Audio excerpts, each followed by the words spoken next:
If you're going to take the grammar quite literally according to how it's written, it would actually appear as when God began to create.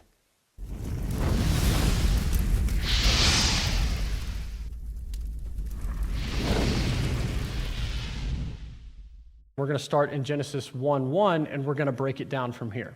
So again, just to recap, when we look at the first verse in Genesis, we often think of this right here. In the beginning, God created the heavens and the earth. And I'm going to throw a little twist in here from the very get-go and ask, and this is just a rhetorical question, but is this the first verse of the Bible? Linda's shaking her head no. She's shaking her head no. So I'm going to say she's right. Yes and no. This is the first verse of the Bible, but it's a translation of the first verse of the Bible. The first verse of the Bible is this right here. Bereshit bara Elohim et hashamayim ve'et aretz. And I get you could do this with any verse in the Bible because the Bible was not written in English. But I think we're going to do, for the sake of diving deeper into the text, when we look at both the culture and the language of the text, deeper meanings and deeper revelations can be seen, the intended message behind. So we're going to break this down. We're not going to do every single word like this, but we are going to look at the microstructure and look at maybe how this verse would appear to its original audience versus how we perceive this right here. In the beginning, God created the heavens and the earth. All right, so let's start. We're going to start in the beginning with in the beginning. So that first word, Bereshit, here it is right here. You can see it on the screen, and I've got it strategically color-coded right here. You'll see blue and you'll see red. So that blue right there is the Hebrew letter bet, and it serves as the prefix, which means in. In Hebrew, essentially, words are crunched together. So where we would have like in the beginning as separate words, Hebrew doesn't. It crunches everything together. So you have ba right here means in, and then reshit is the noun meaning beginning. And so literally in this line, you have in beginning. And you'll notice something's missing, and that is the.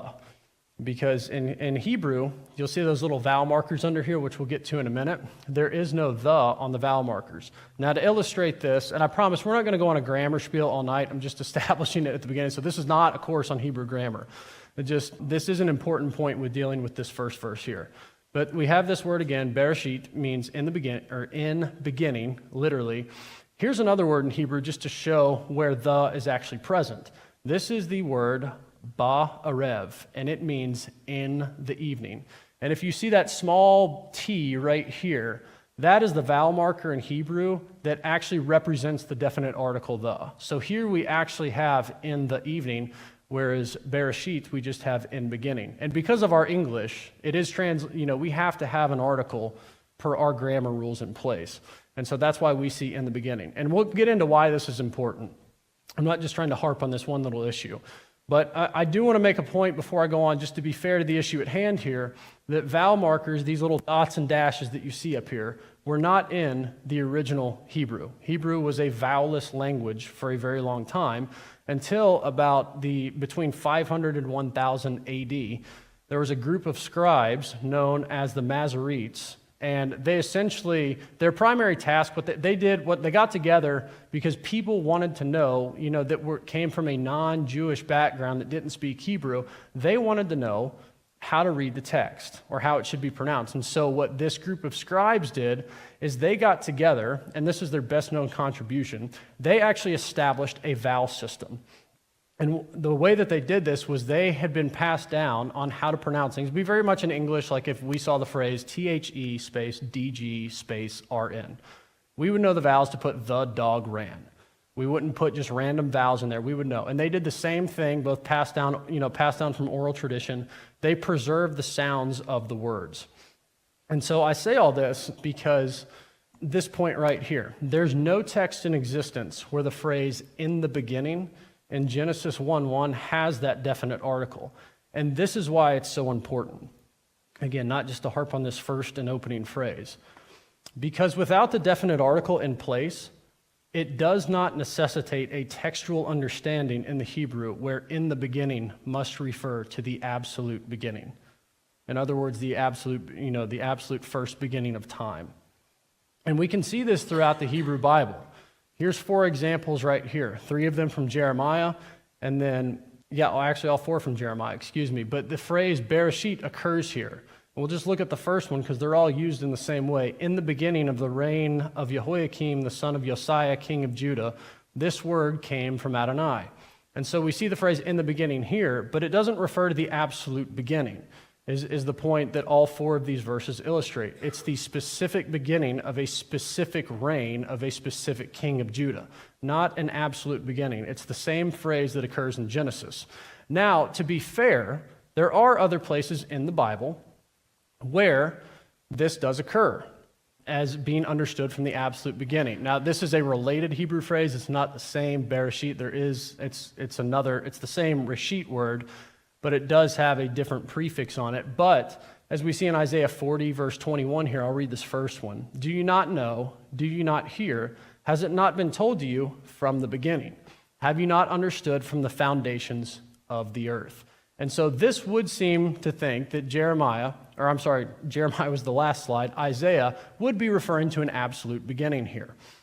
And the reason that I bring this up is because this is a big focal point. When you look at certain ministries that have been founded, the debate, which I don't know if you share the same opinion as me, but Christian versus Christian debates, I'm not a big fan of. It's just people up there fighting, believers fighting instead of believers sharing the message. But what this does is you get into this argument of was it the absolute beginning of time or was it not? And this is really the point that I'm getting at here, is that just with this opening phrase of Genesis 1:1, in the beginning, there's a traditional view, which, in the beginning God created, what we looked at originally, but the Hebrew syntax view of this, if you're going to take the grammar quite literally according to how it's written, it would actually appear as when God began to create. And so, again, this is not a reinterpretation class. I'm just showing you how it can be interpreted according to the text. You could technically take it either way. And this begs the question of which interpretation is correct. And hold on. I'm going to leave you a cliffhanger. We're coming back to it at the very end because I do want to get past the first phrase of Genesis 1:1 tonight. So let's look at the word create. Because in the beginning, God created the heavens and the earth. And this goes hand in hand right here with kind of this, which interpretation should we choose? Because we look at this word create, it's the Hebrew word bara, and it begs the question, what does bara mean? And the reason I bring this up is because in unison with that Bereshit word in the beginning, how should it be translated? There are individuals, groups, there's ministries that are founded on the concept that this word bara means creation out of nothing. And I'm not here to harp on those ministries at all. I'm just letting you know they exist, they're out there, that they'll take this phrase in the beginning, God created, and they'll say this is the absolute beginning of time.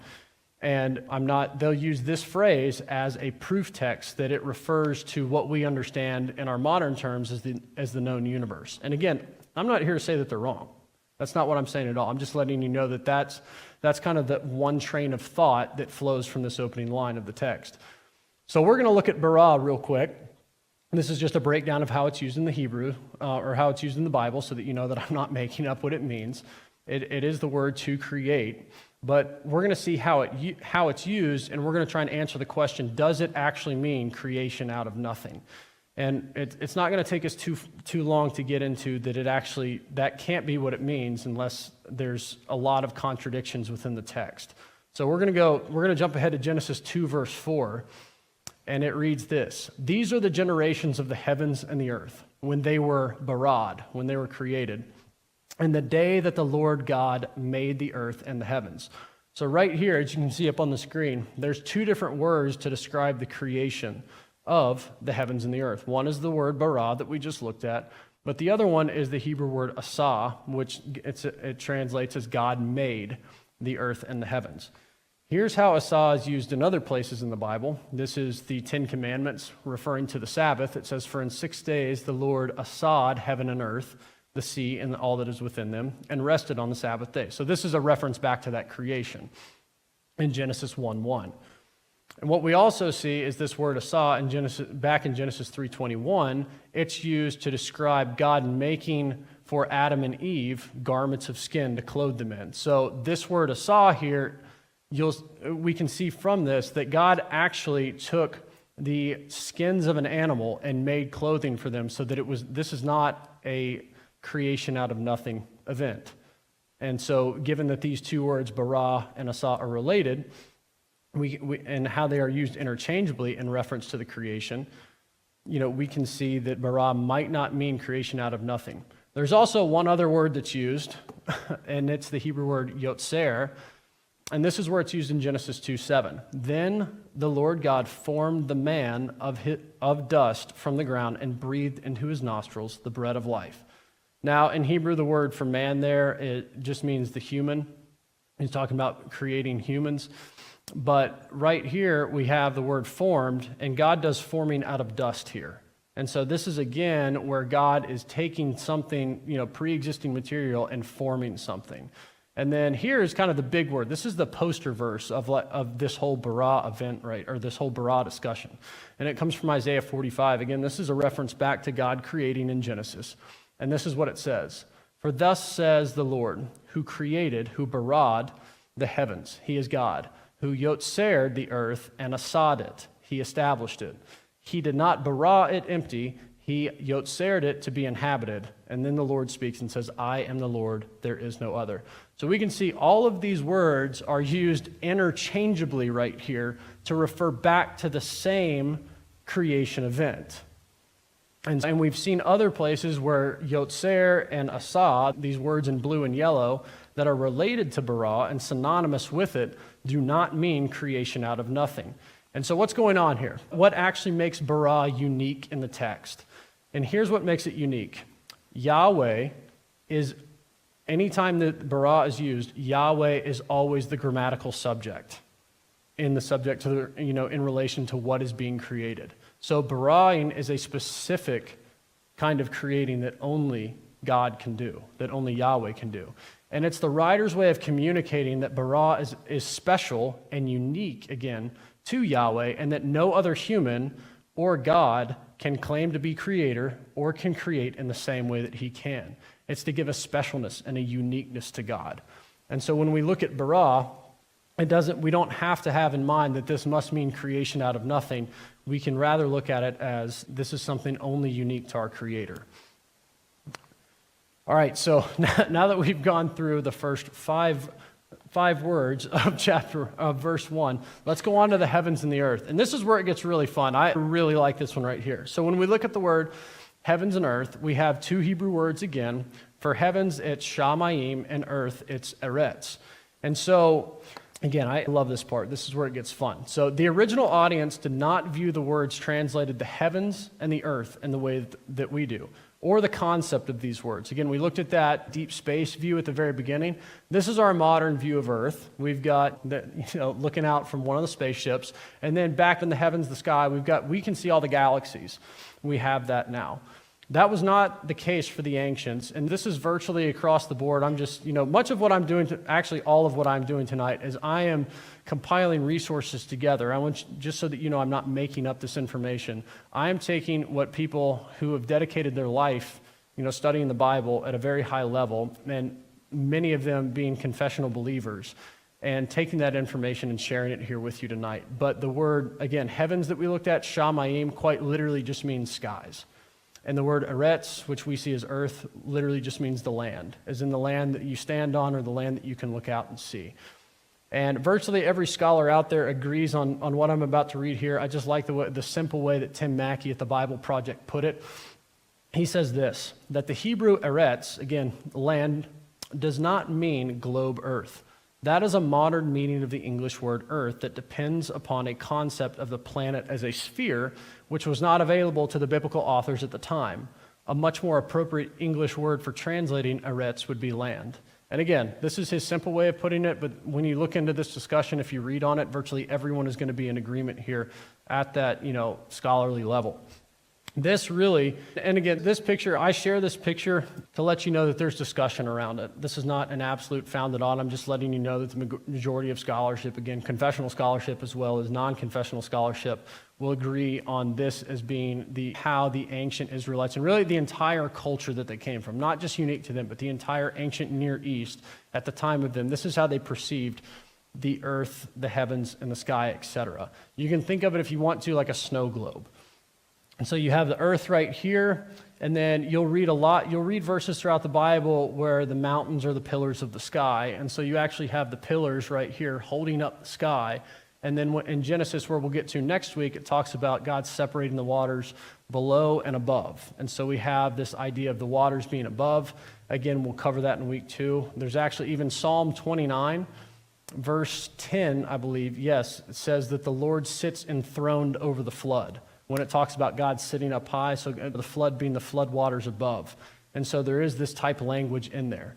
And Jeremy hit on this. He preached on the heavens declare was the title of his sermon this past Sunday. And the first verse he shared was Psalm 19:1. And I just love how the Lord works because it's so good. Because when we look at this verse, the heavens declare the glory of God and the sky proclaims his handiwork. What we have here is that word for heavens is the same word shamayim, which we normally would think of as skies. And the word translated sky is something completely different in Hebrew. It's the Hebrew word rakia, which we'll get into a little bit next week, but it quite literally means either the firmament, the dome, the vault, or the expanse. And so even with this concept in mind, even if we look at this, even if this concept is 100% foolproof and true, which I'm not saying that it is, again, one way or the other, it's for us to explore together. What I am saying is that regardless of how you want to translate these words, it doesn't cheapen what God has done. God gave his word to a people at a specific culture in a specific time, and they are writing about the glories of God that they see. And we can't judge them based on things that they can't see. Again, they couldn't see galaxies. They couldn't see all of that. It's very much today, like if they found out in 100 years from now that there were 10 universes out there, and someone wanted to quote me and said, well, Bradley said that God created that universe, but he didn't say anything about the other 9. Well, it's because I don't know that they exist right now. I am saying that God is responsible for creating everything that I know, and this is no different with the authors of the Bible and the time that he chose to meet them. So, congratulations, we've made it through verse 1. And this is what we have so far. There's really 2 views we can take, again, because our English grammar, we have to have the on there, but we have in the beginning, God created the skies and the land. Again, you'll see skies and the land moving forward from here just because I think it best represents, and again, that is my opinion, but opinion formed on people that have studied this and dedicated their life to those words. Entire dissertations, or not dissertations, but just entire seminars have been done around those 2 words. And discussions. We also have this that could be it as well, that you could interpret it as when God began to create the skies and the land.